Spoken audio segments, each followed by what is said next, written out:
The sea wind cut through skin like blades, sweeping across the abandoned streets of a coastal Maine town. At the end of the muddy road, a gray wooden house stood silently, its shattered windows gaping like dead eyes, staring into the endless void. Locals called it the House Without Shadows, a place that, according to whispers, had swallowed an entire family back in 1987. No one spoke of them anymore, only the vague tale that the darkness took everything. Ethan stood before the house, clutching an old tape recorder and a notebook filled with scribbled notes about urban legends. His eyes gleamed with curiosity. This was the chance to write a study that, he was certain, would astonish his professor. Beside him, Maya crossed her arms, her thick coat failing to keep out the creeping cold. She didn't believe in ghosts, but she was here, not for research, but for Ethan. She sighed, her gaze locked on the house. For a fleeting moment, Maya felt as if the house itself was staring back, and that something inside the shadows beyond its door was waiting to be called. That night, they had no idea that once they stepped across the threshold, their shadows would never belong to them again.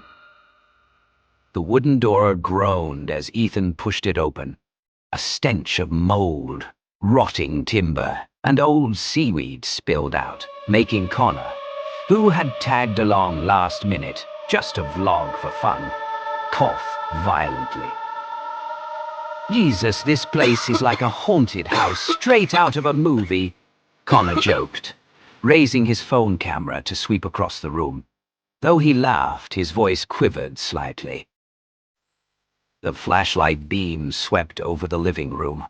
Crooked picture frames still hung on the wall, glass cloudy, the images inside faded but faintly showing the outlines of a family. Ethan eagerly recorded into his tape. Note, this is the exact spot of the 1987 disappearance. They say no bodies were found. No shadows either. Maya rolled her eyes. "Ethan, seriously, these are just stories locals tell to scare each other. This house is no different from any other old abandoned one." But then, as Maya passed a cracked mirror leaning against the wall, her heart clenched. For a split second, she saw her shadow not moving in sync. Her body had only just turned, yet in the glass the shadow stood still, head tilted toward her as if watching. She blinked, and everything was normal again. Ethan was scribbling, Connor mumbling to his camera. Maya bit her lip and stayed silent. Out in the hallway, the darkness seemed thicker than usual. It felt as though it was holding its breath, waiting for someone to step in. "No. Connor laughed as he spun his phone camera for a selfie.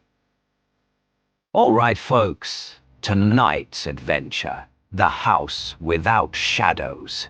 If I disappear tomorrow, don't forget to donate to my channel." Maya glanced at him, shaking her head. But then a chill ran through her. The flashlight from Connor's phone hit the floor, and his shadow didn't match.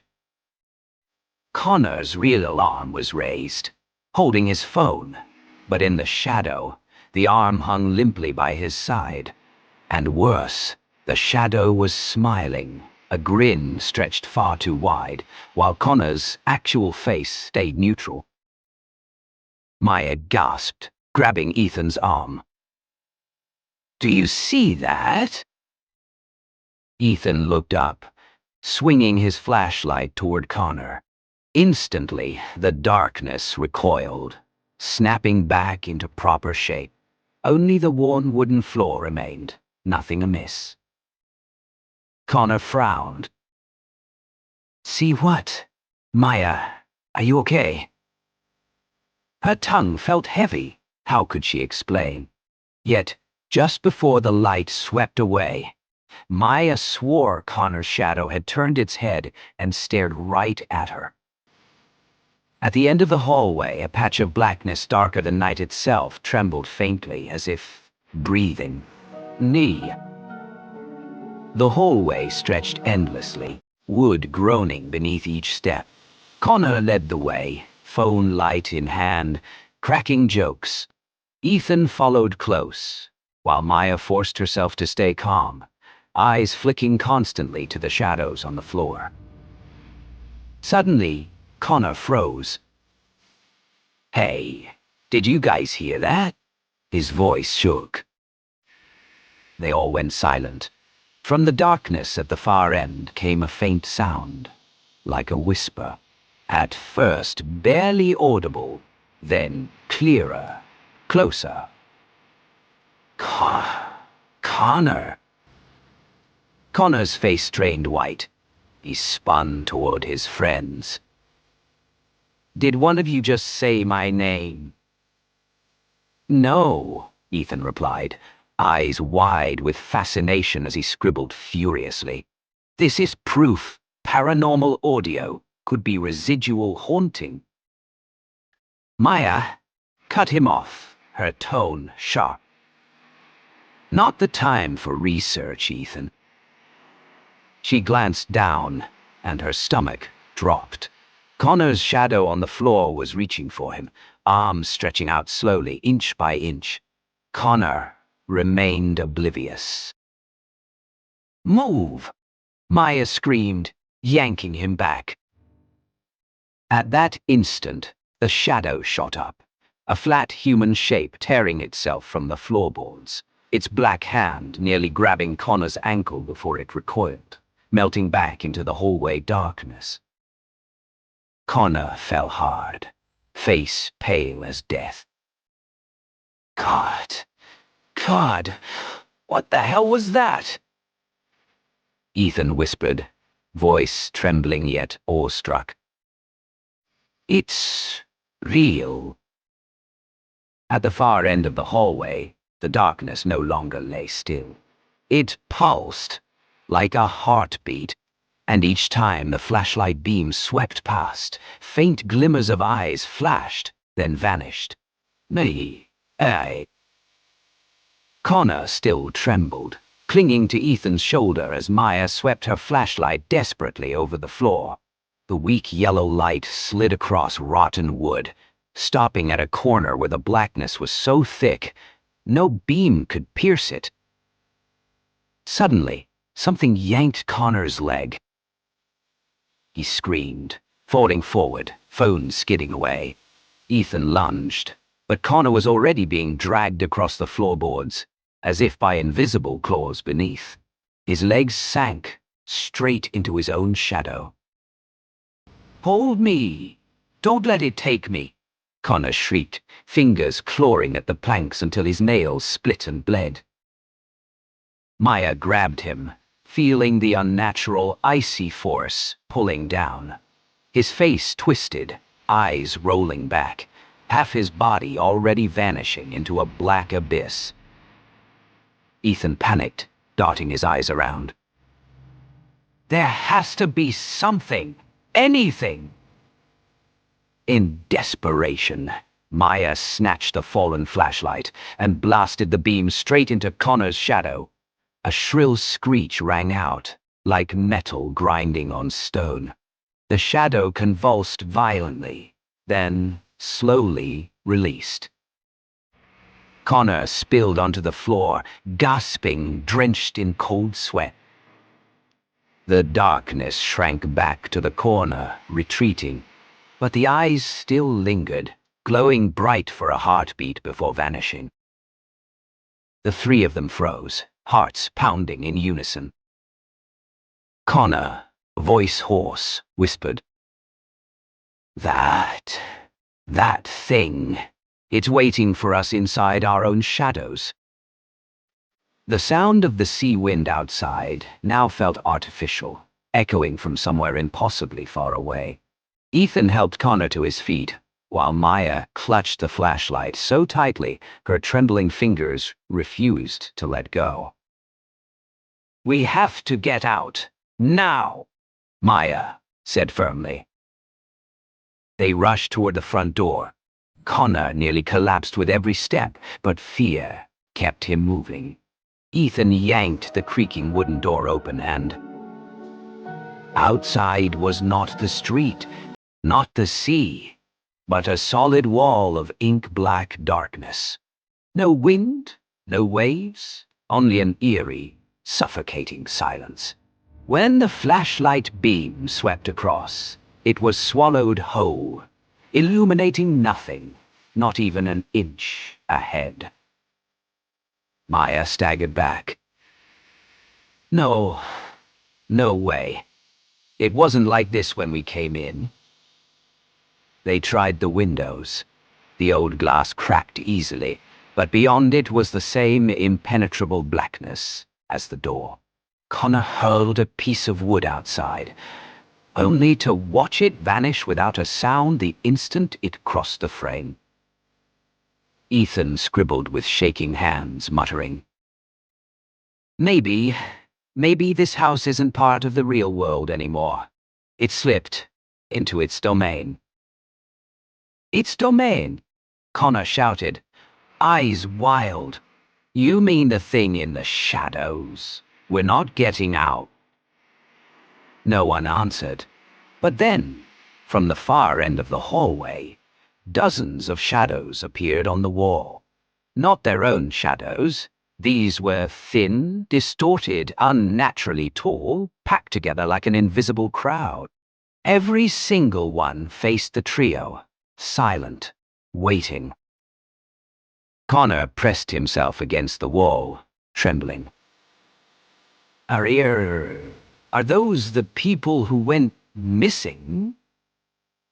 One shadow tilted its head ever so slightly, and in that instant, glowing eyes flickered to life, staring directly at them. Nay. The shadows crowded the hallway, silent as if they had been waiting for these three unlucky souls all along.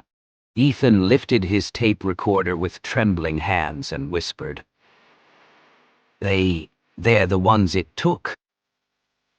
Connor shook his head violently, eyes bloodshot.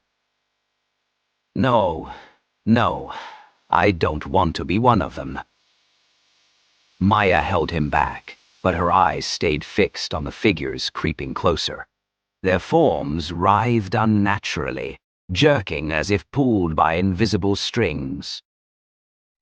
Suddenly, one shadow darted forward, merging with Maya's own on the floor.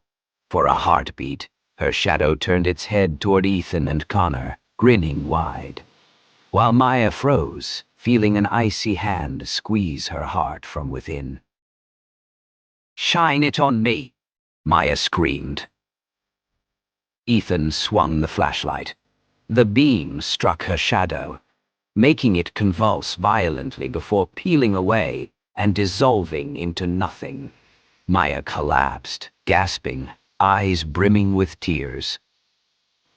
Connor panicked, shouting, It won't stop! We have to get out of here! They scrambled up the stairs, every rotten plank groaning like it might give way. At the second floor, only one room remained intact, a closed door, a faint golden glow leaking out from the crack beneath.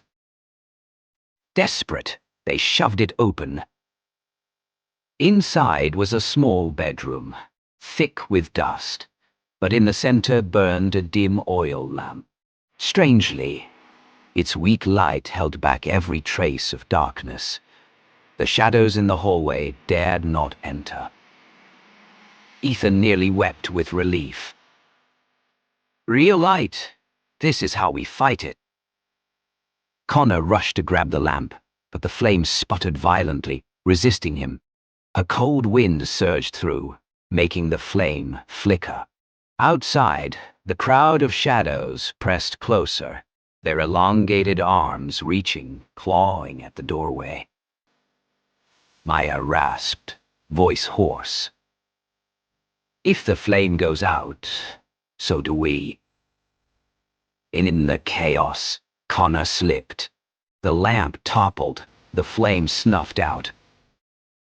Darkness instantly flooded the room, swallowing everything whole. The shadows surged in, whispers filling the air, voices overlapping, calling each of their names. Ethan, Maya, Connor. Maya felt icy fingers clutch her shoulders, yanking her down. Connor screamed, thrashing, then was dragged away, his cry cut off mid-breath, as if a hand had smothered it. Ethan, in despair, clung to Maya, his shaking hand fumbling for the recorder. His final words trembled out. "If anyone finds this tape, remember, stay away from your shadow."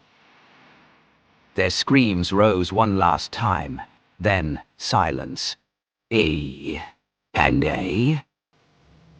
The next morning, the wooden house still stood silent on the main coast. Shattered windows reflected the pale, frigid daylight. There was no trace of Ethan, Maya, or Connor. Only Ethan's notebook lay in the dust. On its last page, scrawled in a shaky hand, were the words, "The darkness doesn't follow us, it leads." And if one looked closely in the noonday sun, the shadow of the house itself seemed slightly off, not quite matching its shape. No, why?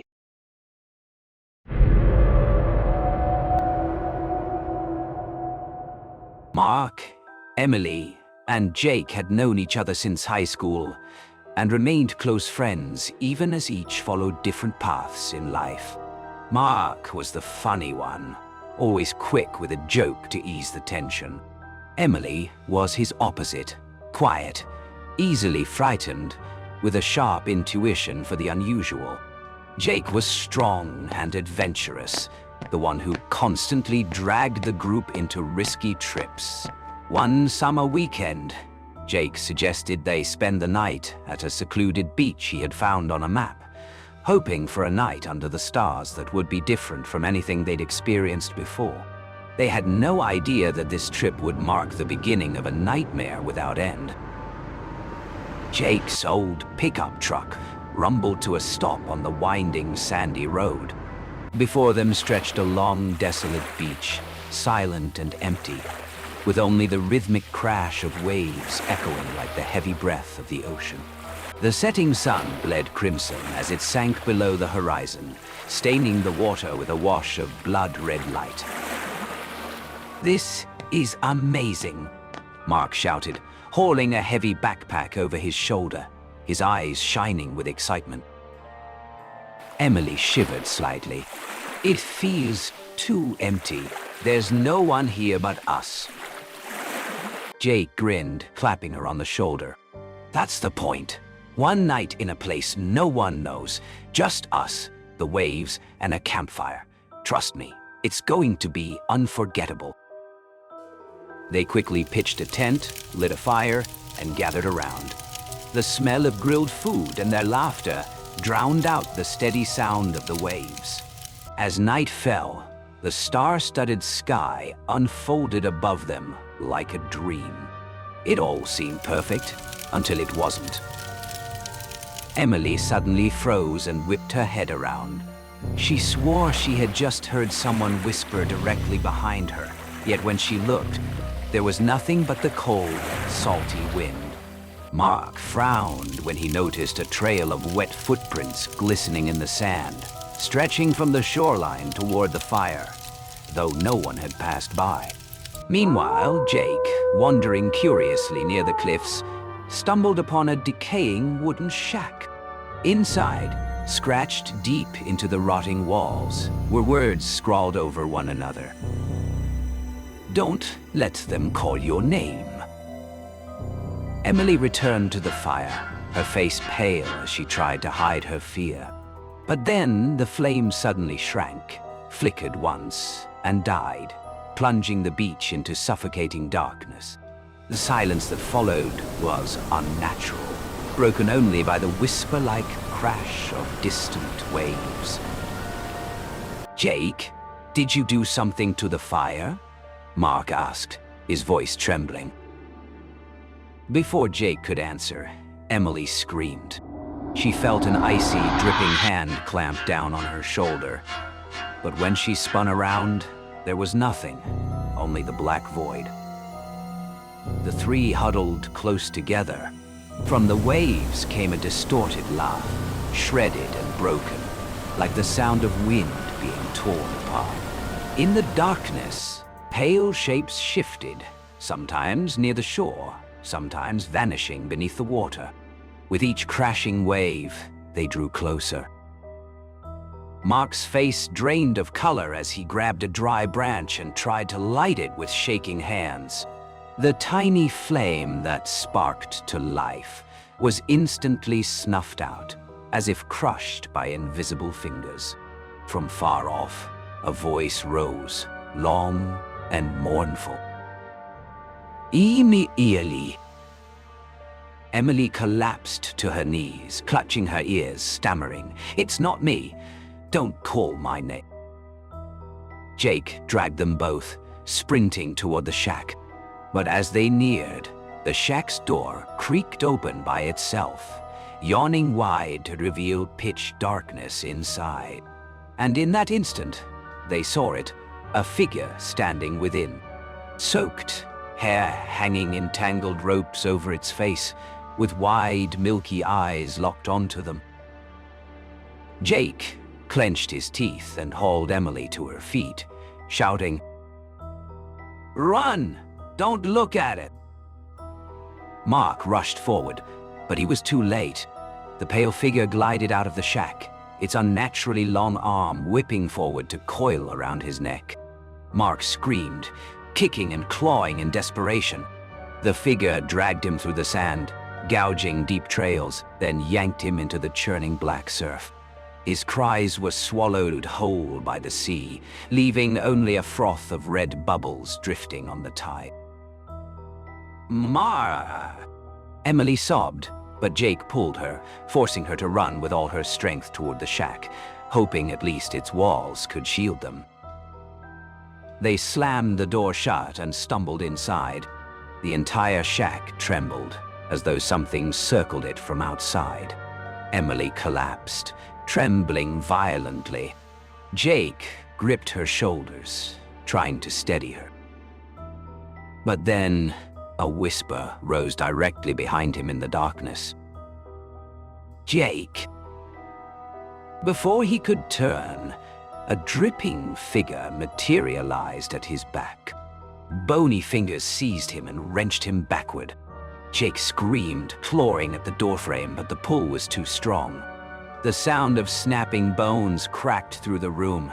Then his body was gone, leaving only a spreading pool of blood on the rotting floorboards. Emily collapsed, her eyes wide with terror. The shack fell silent again. Outside, the waves still pounded, but now they sounded like cruel laughter echoing endlessly. Emily sobbed, curling into herself on the cold shack floor. Jake's blood still stained her legs, but there was nothing now. Only the sea and the shriek of the wind. She clutched her head, bracing for death. And then, all at once, silence.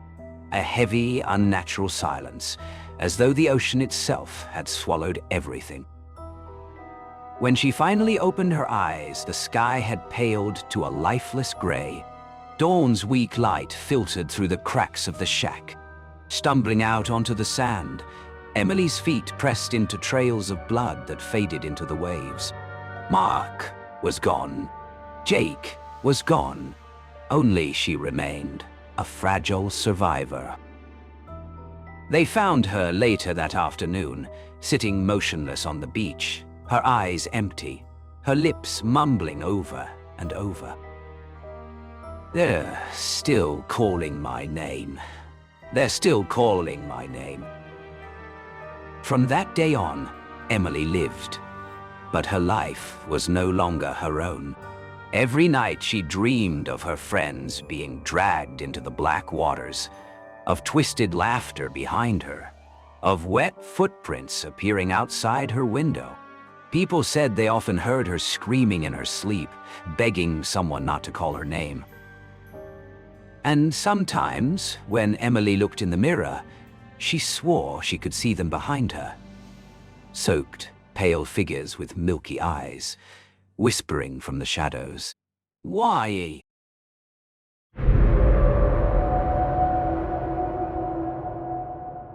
The highway cut through the silent Midwest countryside, autumn winds howling through bare trees.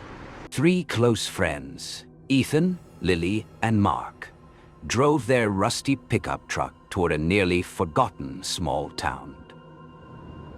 "You sure you really want to do this?" Lily asked, her anxious eyes fixed on the darkening woods outside. "Come on, it's just an abandoned cabin." Ethan smirked, gripping the wheel tighter. "We'll shoot some videos, post them online, could even go viral."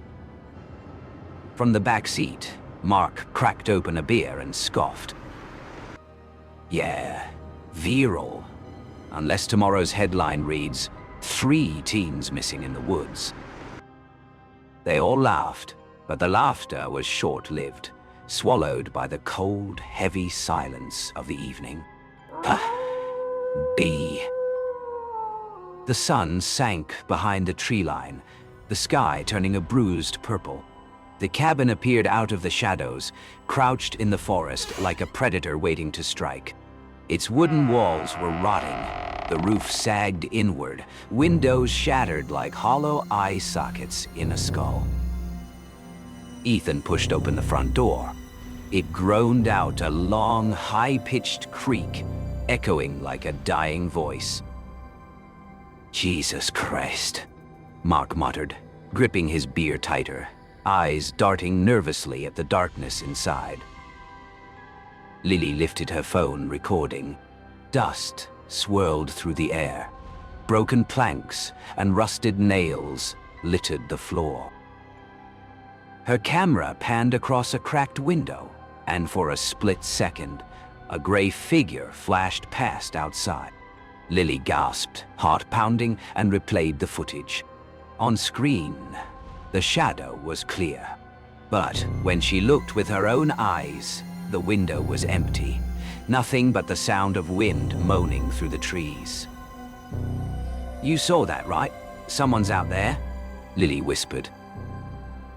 "Probably just the wind, or a branch," Ethan said, but his own stare lingered a moment too long. From upstairs came a sudden thud, thud, thud, like heavy footsteps running. Mark swore. The hell was that? Ethan forced a shaky grin, gripping his flashlight. Probably an animal. But his voice cracked. "Yo, no hands." In the dust-choked living room, Lily checked her footage again. Her eyes widened, face drained of color. "Ethan, Mark, look."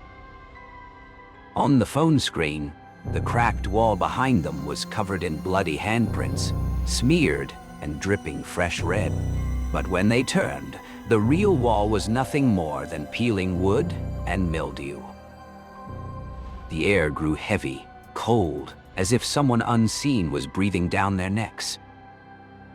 We need to leave, now." Lily's voice shook. Before Ethan could answer, the door behind Mark slammed shut, the sound thunderous, rattling the whole cabin. "Shit, who closed that?" Mark shouted. And then it happened. A blood-soaked hand pushed out through the wooden wall and clamped onto Mark's shoulder. With a violent jerk, it yanked him backward. "No!" Mark screamed, clawing at the doorway, but in seconds his body was dragged into the darkness, swallowed whole. All that remained was a long, smeared trail of blood across the floor, vanishing into the wall. "Mark!" Ethan bellowed, pounding on the wood, his fists striking splinters as if the wall itself was bleeding. Lily collapsed to her knees, phone slipping from her grasp. The camera still recording the horror, the echo of Mark's scream lingering in the suffocating metallic stench of blood. Ow! Ethan and Lily stumbled down the narrow stairs, their flashlights flickering against the damp, mold-stained walls. The basement reeked of rot. As the beam of light swept across the room, they froze. From the ceiling, desiccated corpses hung by rusted hooks, swaying gently as if stirred by an invisible breeze. Their hollow eye sockets seemed to stare right into the intruder's souls. "Dear God," Lily whispered, trembling. Suddenly, a cold gust extinguished her flashlight. In the darkness, wood groaned, a wet sound, like flesh peeling. Then, a bloody hand burst through the wall and grabbed Lily by the wrist. "Ethan!" she shrieked, her voice shattering the silence. Ethan lunged forward, but another set of crimson fingers clawed at Lily's shoulders, dragging her screaming into the wall. Her scream cut off. Silence. Only the faint drip, drip, drip of blood echoed through the basement. Ethan collapsed to the floor, chest heaving, eyes wide in terror. He was alone now. Completely, horribly alone. Wow. Panic overtook him.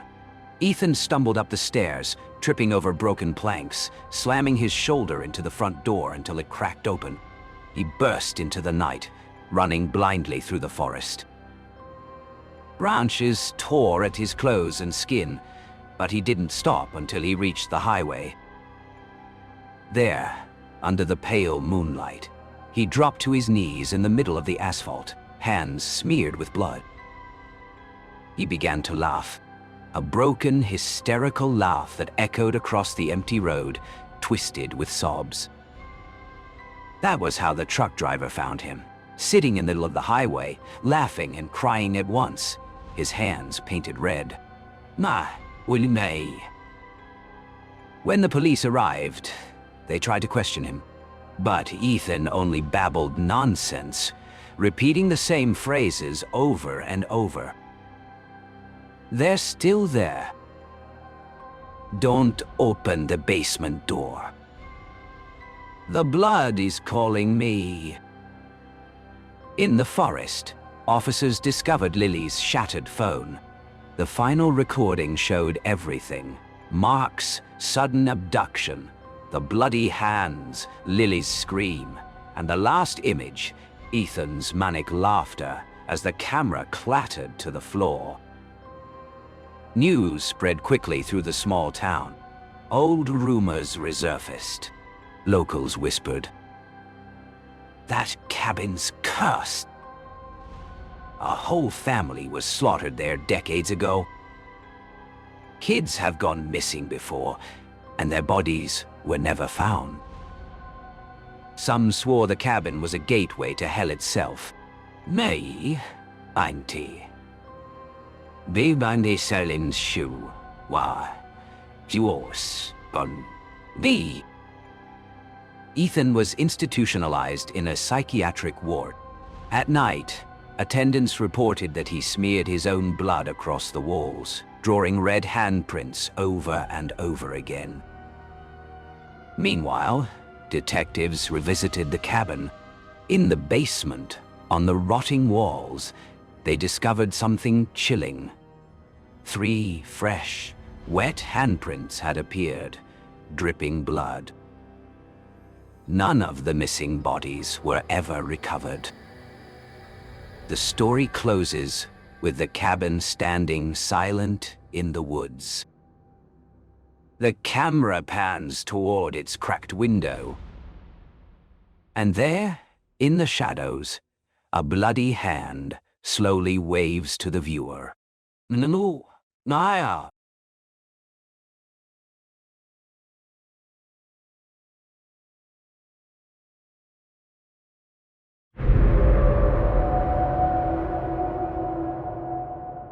Late at night, in a small town in the Midwest, faint yellow lights glimmered from the old wooden houses scattered along the road.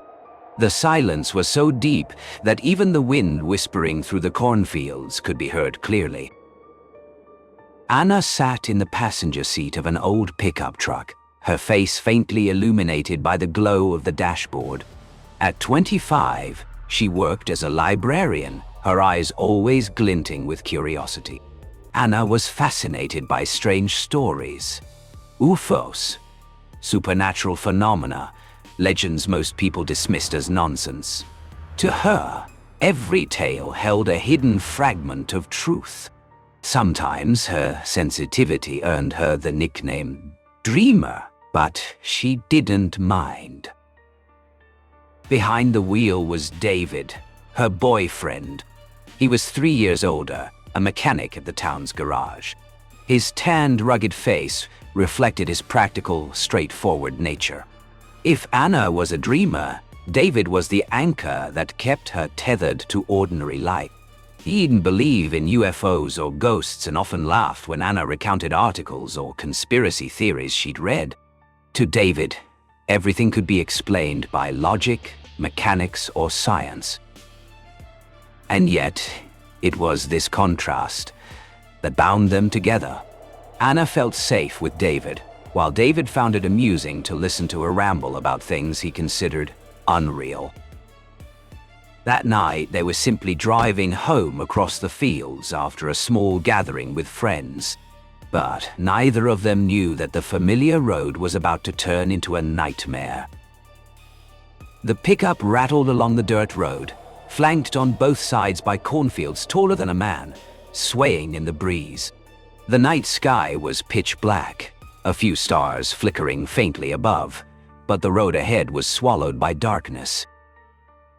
Suddenly the engine sputtered, releasing a harsh, grinding noise. The headlights flickered a few times and then went out completely, leaving them in total darkness. David frowned, twisting the key, but it was useless. The engine whined and fell silent. "No way," he muttered, stepping out to lift the hood. Anna glanced around, a chill crawling up her spine. The air grew heavy, the silence so oppressive even the crickets had stopped. She was about to call out to David when something strange caught her eye in the sky. Far off, above the edge of the field, a pale green glow appeared. At first it was small, like a star, but within seconds it swelled, shifting erratically as though searching for something. The light was unlike any airplane or satellite. It was utterly silent, hovering unnaturally in the sky. "David," Anna whispered, her voice trembling. "Look." David raised his head, his brow furrowing. The green glow swept across the cornfield, casting eerie shadows. A freezing wind rose, carrying with it a burnt, metallic stench. At that instant, the truck shook violently. The radio crackled to life with static hiss, though no one had touched it.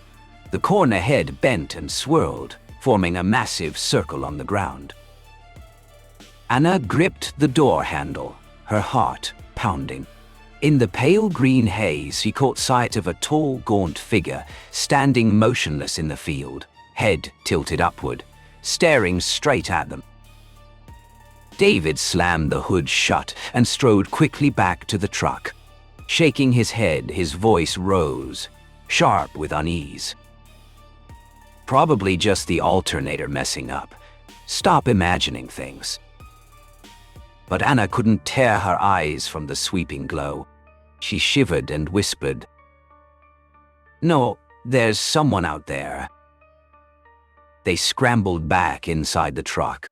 David twisted the key again. Suddenly, the interior light flicked on by itself, then snapped off. The radio erupted in static once more, laced with strange noises, like whispers carried from a distant void. Anna froze. On the passenger side window, faint handprints began to appear, long and distorted, pressing outward from the dark. Thin, spidery fingers dragged slowly down the glass, leaving damp streaks behind. "David, do you see that?" Anna screamed, pointing. David turned, but to him, the window was perfectly clear. He scowled, gripping the wheel tighter. "There's nothing there. Calm down." Instantly, Anna felt a voice slither into her mind. Not in English, not in any language she knew, but a warped sound like metal grinding on metal. It grew louder, worming through her skull, crushing her thoughts. Clutching her head, she gasped. "They're in my head." David grabbed her shoulder, but his hand was clammy, drenched in sweat. For the first time, fear flickered in his eyes.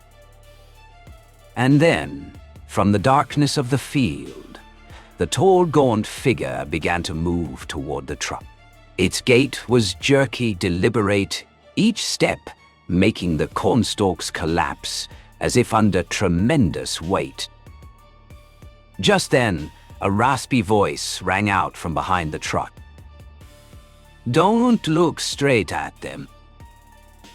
Anna whipped around. An old, trembling man emerged from the shadows.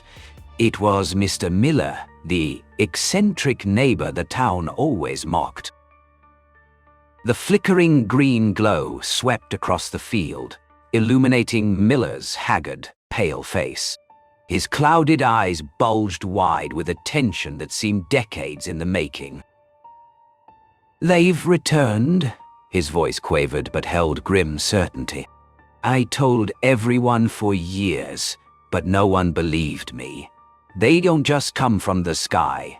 They crawl into our minds." David climbed out, anger and fear colliding in his voice. "What the hell are you talking about? It's just a trick of the light, a plane, something." Miller staggered closer, gripping David's shoulder with a shaking hand. "You don't understand. They're not planes. They hunt us. They choose the weak, the shaken. If you hear the whispers, it means you've already been marked." Anna shrank into herself, clutching her head. The metallic whisper still echoed, each word a jagged drill in her mind. She looked up at Miller with desperate eyes.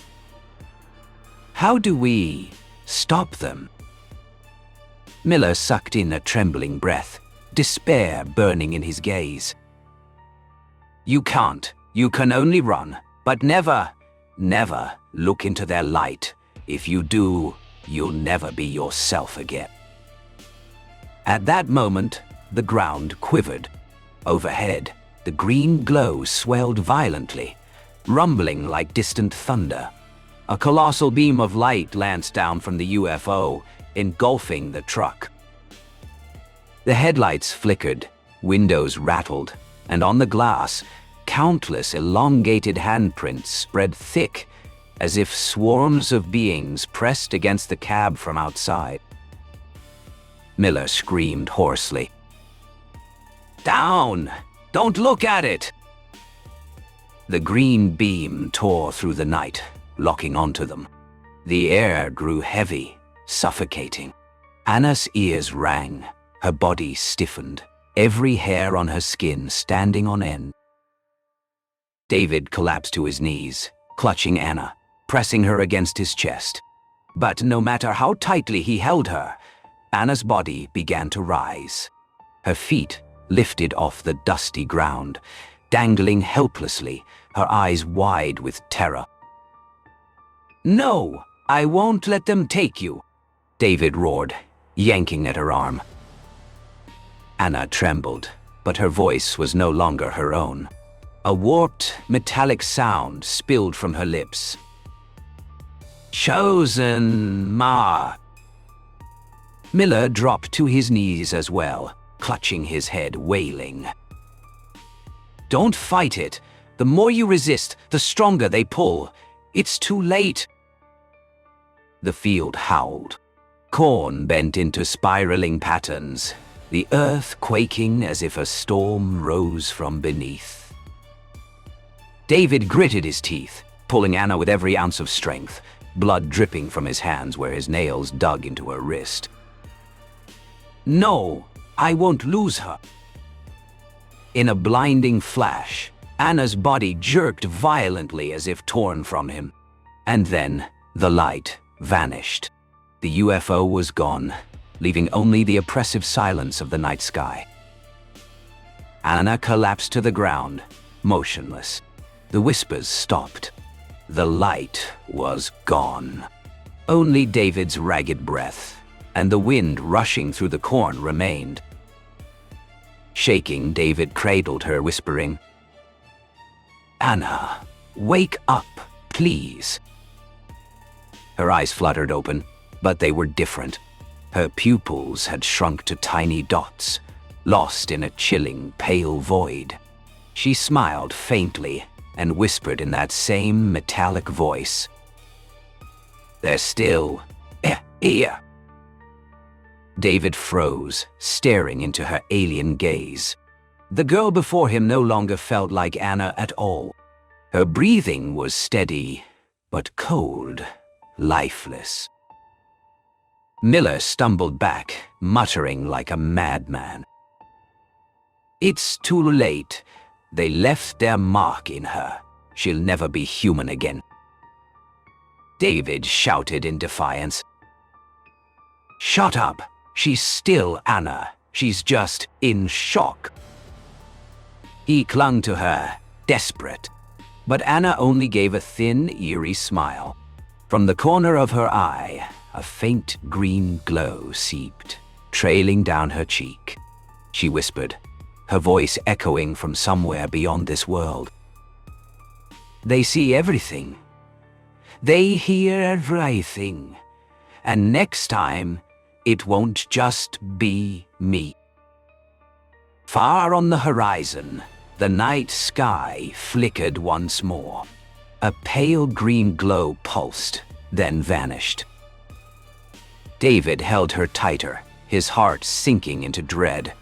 Deep down, he knew. This was only the beginning.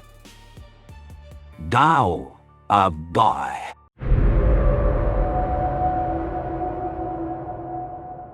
New York in the fall.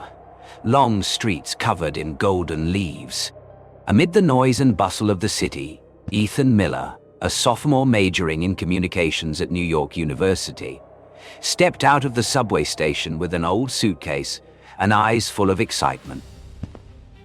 Ethan was born in a small Midwestern town. For him, New York was a dream. Opportunities to study, creative projects, and a bright future. Yet that dream came with a very ordinary anxiety, finding a place to live in one of the most expensive cities in the world. After weeks of searching, he stumbled upon a room for rent at an unusually cheap price in an old Manhattan building. The landlord spoke little, kept things short, and insisted on signing the contract quickly. Ethan thought himself lucky and suspected nothing. To him, this was a chance to begin his independent student life. A private space to study, to dream, and to write the stories he always longed to tell.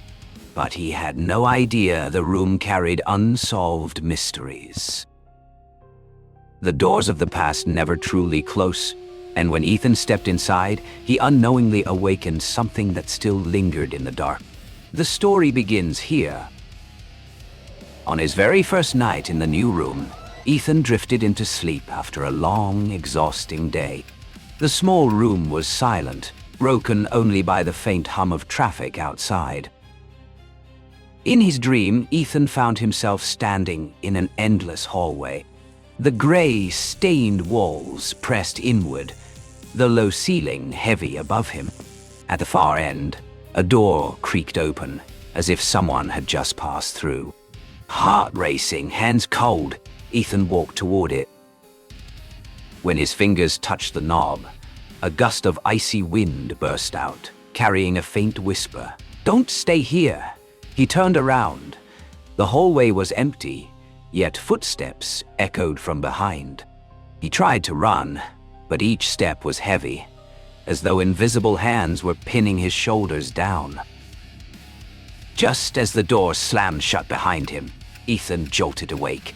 Sweat soaked his body. The alarm clock read 3 a.m. The room was silent, but he couldn't shake the feeling that unseen eyes were watching him from the dark corner. He forced himself to breathe. Just a dream. "I'm just tired." But from that night on, the strange dreams kept coming. Sharper, clearer, and more terrifying each time. Wah! The next morning, Ethan stepped out of his room with dark circles under his eyes. He blamed stress, telling himself it was only the nerves of starting life in New York. Yet while arranging his books, he noticed something odd. The desk chair was no longer where he had left it. He remembered clearly tucking it under the desk, but now it sat in the middle of the room, as if someone had been sitting there. He forced a laugh, brushing it off. "Probably pushed it myself last night." On the second night, the dream returned, more vivid. The same hallway, but this time no door at the end, only an old mirror with cracked spiderwebbing across its surface. His reflection stared back, but the face was warped, the eyes hollowed out as if gouged. When the reflection grinned, Ethan bolted awake. The clock on the wall was frozen at 3:00 p.m. The second hand twitched but did not move. When he looked closer, Ethan saw a faint handprint smeared across the glass, as though left by breath, though the window was tightly shut. Ni and da. On the third night, Ethan dreamed again. The hallway appeared once more, this time filled with sound, dragging footsteps, uneven and heavy. At the far end, a door burst open, and a gaunt figure stepped out, hair hanging over its face. Ethan tried to scream, but his throat closed tight, releasing only strangled gasps. He snapped awake, trembling. The room was silent, except for the wardrobe in the corner, trembling as though something moved inside. Heart hammering, Ethan crept closer. Just as his hand touched the knob, a heavy thud resounded from within. He flung the door open, nothing but a few rusted hangers inside. Yet the stench of damp mold wafted out, the exact same smell from his dreams. Nah. The room's unease seeped into the day. That afternoon, while Ethan studied, the window flung open by itself, despite being locked. A scrap of paper fluttered in and slid under his desk. Picking it up, he saw it was a fragment of an old newspaper. The ink faded but legible in parts. Missing. Apartment. Body never found. Later, as he went downstairs to check his mail, Ethan greeted an old woman in the hallway. She froze, eyes wide with fear, then slammed her door shut without a word. Ethan's chest tightened. Am I imagining all this, or is something really here? One evening while taking out the trash, Ethan ran into the building's doorman, an old man with sunken eyes.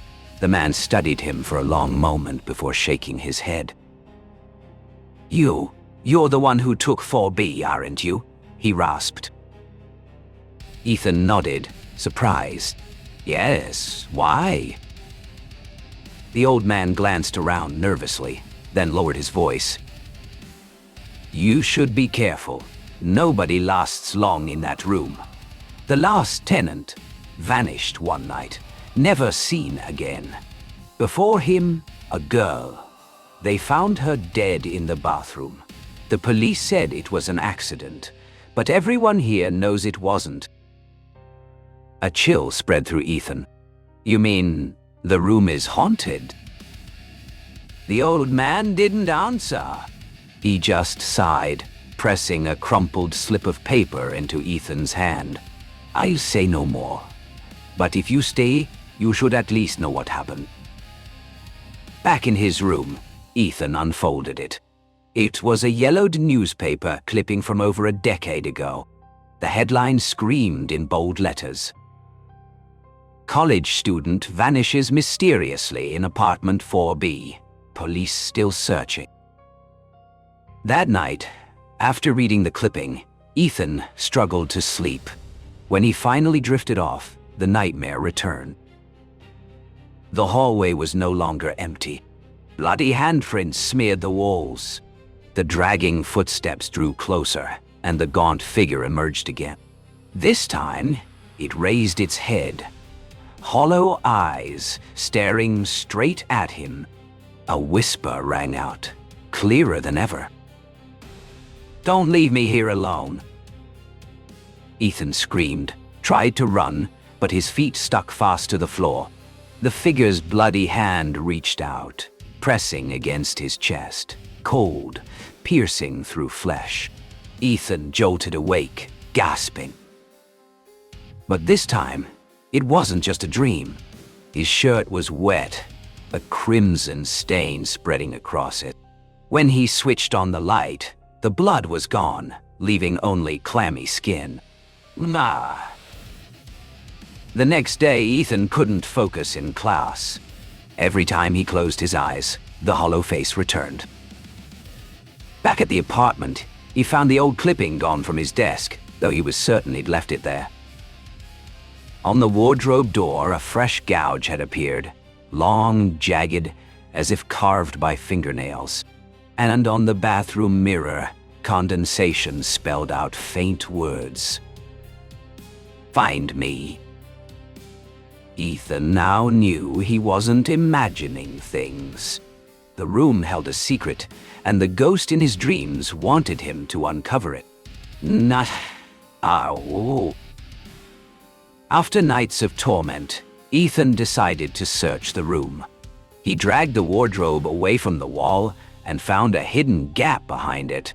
Inside, buried under dust, was a decayed diary. The fragile pages told the story of Rachel, a student who had lived there 10 years earlier. She wrote of whispers, of nightmares, the same ones Ethan now endured. The last entry ended abruptly in shaky scrawl: "If anyone finds this, please help me get out." At that moment, the lights flickered. A cold wind swept through, though the window was closed. The mirror cracked loudly, and from within, Rachel's ghost emerged, hollow eyes fixed on him. Ethan froze. The diary slipped from his hands, its pages scattering across the floor. She leaned close, whispering, "Now it's your turn." Darkness swallowed everything. The next morning, apartment 4B stood silent, as though no one had ever lived there. The landlord posted a new sign on the door: "Room for rent." And so, the story was ready to begin again.